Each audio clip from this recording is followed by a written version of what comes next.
और एक निवेदन आप लोगों से भी है, अमावस्या आ रही है, पूर्णिमा आ रही है, नवमी आ रही है बैसाख की, तीज आ रही है, अक्षय तृतीया। सत्तू का प्रयोग अवश्य करना, करोगे ना?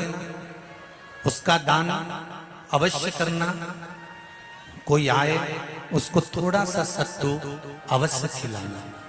3 चीजें होती हैं सत्तू में, गेहूं, चने की दाल, जौ, इनको गलाया जाता है। रात भर गलाने के बाद इसको फिर सेका जाता है, सेक कर पिसाया जाता है, फिर उसका प्रयोग किया जाता है महाराज। चाहे फिर उसको घोल कर आप शक्कर के साथ, गुड़ के साथ, नमक के साथ, जीरे के साथ, पुदीना के साथ, जिसके साथ तुम्हें खाना है वो तुम्हारे ऊपर, पर दान करना सत्तू का जरूर है। एक चुटकी मात्र भी अगर सत्तू आपने दान किया है बैसाख महीने में, उसका फल जरूर मिलेगा, जरूर प्राप्त। बैसाख के महीने में एक पकवान बनता है शंकर जी का,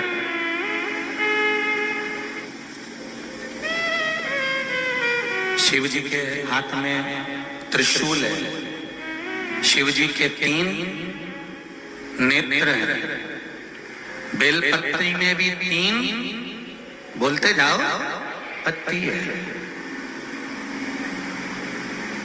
बैसाख के महीने में जो शंकर भगवान को प्रसाद का भोग लगता है उसमें भी 3 ही चीज मिलती है, सत्तू।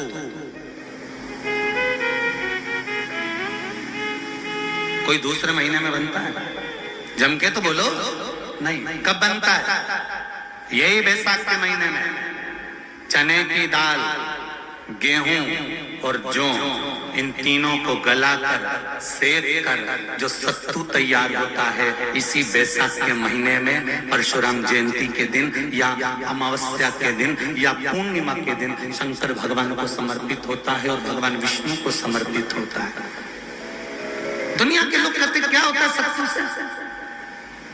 सास अपनी बहू से कहती है बेटा सत्तू बना ले, थोड़ा सा सत्तू बाजार से ले आना, 10 रुपए का खरीद कर ले आना। आज सत्तू, आज अपन पूजन करेंगे सत्तू की, अक्षय तृतीया है, थोड़ा सा पूज देंगे, थोड़ा सा भगवान को भोग लगा देंगे, सत्तू का लड्डू बना लेंगे। बोलो री जी, सही है कि गलत है? बाजार में भी सत्तू मिलता है, तो बच्चे कहते हैं, बहुएं कहती हैं कौन खाएगा, काय को ला रहे हो, सत्तू का क्या काम है? और शिव महापुराण की कथा कहती है, स्कंद पुराण की कथा कहती है, जिस समय पर बैसाख के महीने की सुंदर अमावस्या का दिन था, उस दिन माता पार्वती शंकर भगवान के लिए जब पकवान बनाने के लिए बैठी, कुछ नहीं मिला, तब माता पार्वती ने 3 अनाज को लिया, एक चना, दूसरा गेहूं और तीसरा जो, इन तीनों को भींग रहे थे उसको लेकर आए गंगा जी में से, उसको सेक कर माता ने अंगीठी पर और उसका जो सत्तू बनाकर शिव को दिया। शंकर भगवान ने कह दिया, सुन पार्वती, ये सत्तू नहीं, ये मेरी औषधि है। बैसाख के महीने में जो खाएगा वो जिंदगी भर रोएगा नहीं, शरीर से स्वस्थ होगा। अब उसको लोगों ने हंसी खेल में ले लिया, सत्तू का क्या काम, मम्मी हम नहीं खाएंगे, बड़ा पूरा।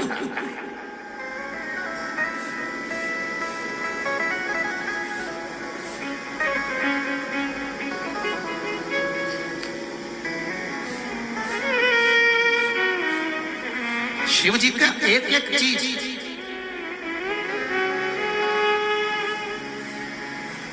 बैसाख के महीने में पियो बेल। बेल मतलब समझ गए? बेल का रस। बैसाख के महीने में पियो बेल और शरीर को रखो ऑलिव बेल।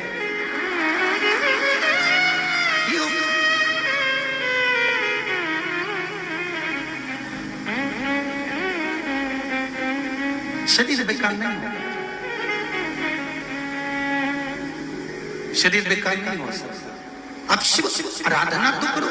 हाँ, जिंदगी की मोड़ पर शंकर परीक्षा बहुत लेते हैं, बहुत परीक्षा। और बहुत ध्यान देना साहब, शिव महापुराण की कथा कहती है पितरों को भाग मिलता है, इसलिए पितृ तृप्त रहते हैं। कितने भाग्यशाली। अभी हमारे यहाँ एक तिथि आने वाली है, अक्षय तृतीया।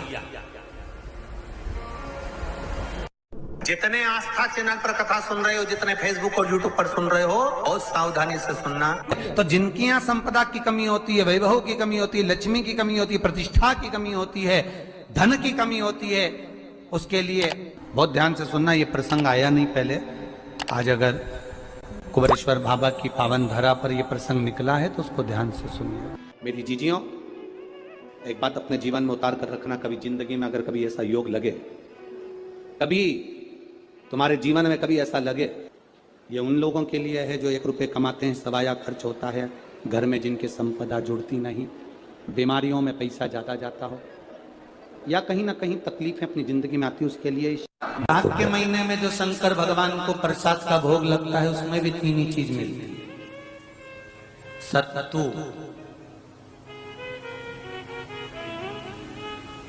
कोई दूसरे महीने में बनता है? जम के तो बोलो नहीं। कब बनता है? यही बैसाख के महीने में।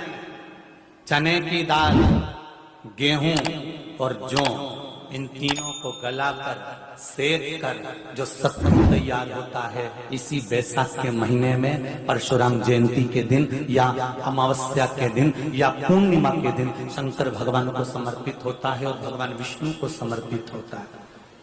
दुनिया के लोग कहते क्या होता है सत्तू से? ये स्कंद पुराण की कथा कहती है, जिस समय पर बैसाख के महीने की सुंदर अमावस्या का दिन था, उस दिन माता पार्वती शंकर भगवान के लिए जब पकवान बनाने के लिए बैठी, कुछ नहीं मिला, तब माता पार्वती ने 3 अनाज को लिया, एक चना, दूसरा गेहूं और तीसरा जो, इन तीनों को भींग रहे थे, उसको लेकर आए गंगा जी में से, उसको सेक कर माता ने अंगीठी पर और उसका जो सत्तू बनाकर शिव को दिया। शंकर भगवान ने कह दिया, सुन पार्वती, ये सत्तू नहीं, ये मेरी औषधि है। बैसाख के महीने में जो खाएगा वो जिंदगी भर रोएगा नहीं, शरीर से स्वस्थ होगा। अब उसको लोगों ने हंसी खेल में ले लिया, सत्तू का क्या काम, मम्मी हम नहीं खाएंगे, बड़ा पूरा। शिव जी का एक एक चीज,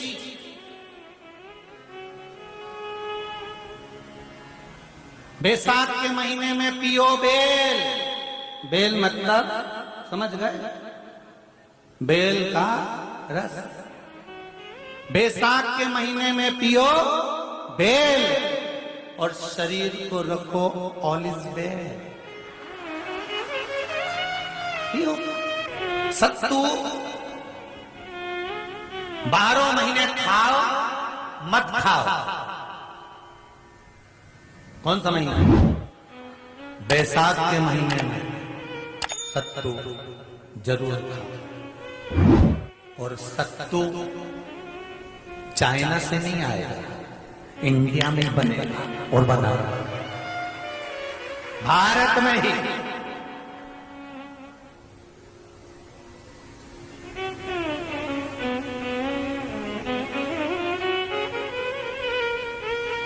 चलो आ जाओ गरुड़ पुराण में। मरने का 47वां दिन, जब मरेंगे तब गरुड़ पुराण बचेगी, पहले सुन लो। और जिसके पास में गरुड़ पुराण नहीं हो तो पंडित जी से मंगवा कर फिर पढ़ के देख लेना।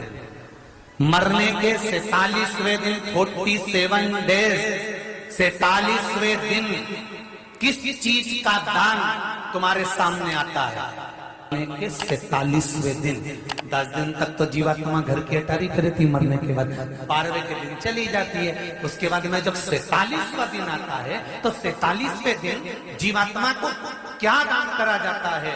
व्यक्ति ने क्या पुण्य करा होता है कि उसको नरक नहीं भोगना पड़ता, बेतरणी नहीं भोगना पड़ती, वो सीधे बेतरणी से पार हो जाता है। वो किस चीज का दान है? तो कहा शिव महापुराण में, गरुड़ पुराण में, कि वो सत्तू का दान है जो बैसाख महीने में करा जाता है। सत्तू का दान 3 चीजों से मिलकर बनता है। जौ, बोलते जा, गेहूं चना, ये 3 चीज से मिलकर बनता है। इसमें जो बारीक बारीक कण होते हैं, जितने जितने 3 चीज के मिले हुए बारीक बारीक कण होते हैं, ये जब दान किया जाता है सत्तू का, तब ये बेतरनी करने के लिए 47वें दिन इस जीवात्मा ने अगर सत्तू का दान करा होता है, या सत्तू का सेवन बैसाख के महीने में करा होता है, तो उसको बेतरनी नहीं भोगना पड़ती, डायरेक्ट सीधे रतलाम उज्जैन से डायरेक्ट। किस किस के यहां बनता है सत्तू?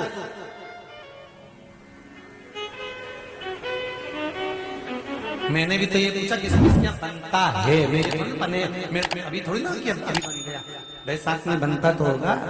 पहले गांव के लोग तीरथ करने जाते थे, गांव का लोग जब तीरथ करने जाता था, कोई सामान नहीं लिया, सत्तू बांधी पोटली में धरा यूं और पानी में घोलिया और नमक डालिया या शक्कर या गुड़ घोल के और पी के वही चले। आज के अब जब सैनिक युद्ध करने जाता है, थक जाता है, बहुत थकान हो जाती है, जब उससे देखा जाता है तो सैनिक का जो कमांडर होता है वो सत्तू मंगवाता है और गिलास में घोल घोल कर पूरी सेना को पिलवाकर फिर युद्ध में उतार देता है। फिर युद्ध में साधारण नहीं है महाराज। सत्तू में जितने बारीक बारीक कण होते हैं, जितने बारीक बारीक कण, अब तुम एक काम करना, अभी जब फ्री हो तो एक कागज पे रख के सत्तू का एक कण गिनना, 2 3 बारीक बारीक गिनते रहना जरा। तो तुम्हारा क्या जाए गिनने में? भगवान कृष्ण के हाथ में पट्टी बंधी थी तो उनने भी तो रुक्मणी को गिनने को दिया था, जरा गिन तो जरा इसमें कितने धागे। रुक्मणी जी ने कहा इसमें 9,999 धागे हैं। भगवान ने कहा बस यही 9,999 मुझे द्रौपदी को वापिस लौटाना है। गिन के लगा लो, अभी अभी लगा लो, ऊपर तो भगवान गिन के बता ही देगा कि तुमने जो सत्तू दान करा था, तुमने जो सत्तू खाया था, तुमने जो सत्तू भगवान को दिया था, सत्तू का लड्डू बनाकर तुमने बैसाख महीने में भगवान की जो पूजन करी थी, तो अमावस्या के दिन, पूर्णिमा के दिन या अक्षय तृतीया के दिन तुमने जो सत्तू दिया था, भगवान तो गिनती बता देगा कि सत्तू में कितना कण था। और अगर नहीं बताए तो तुम आंदोलन पे बैठ जाओगे। क्या मैं बताओ पहले हमने कितना सत्तू दिया था, उसमें कितने कण थे, बताना अपना।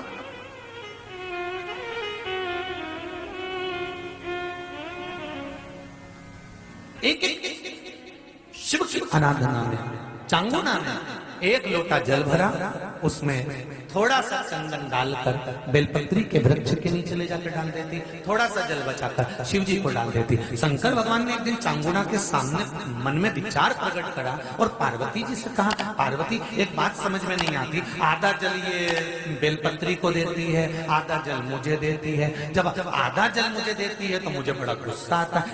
भगवान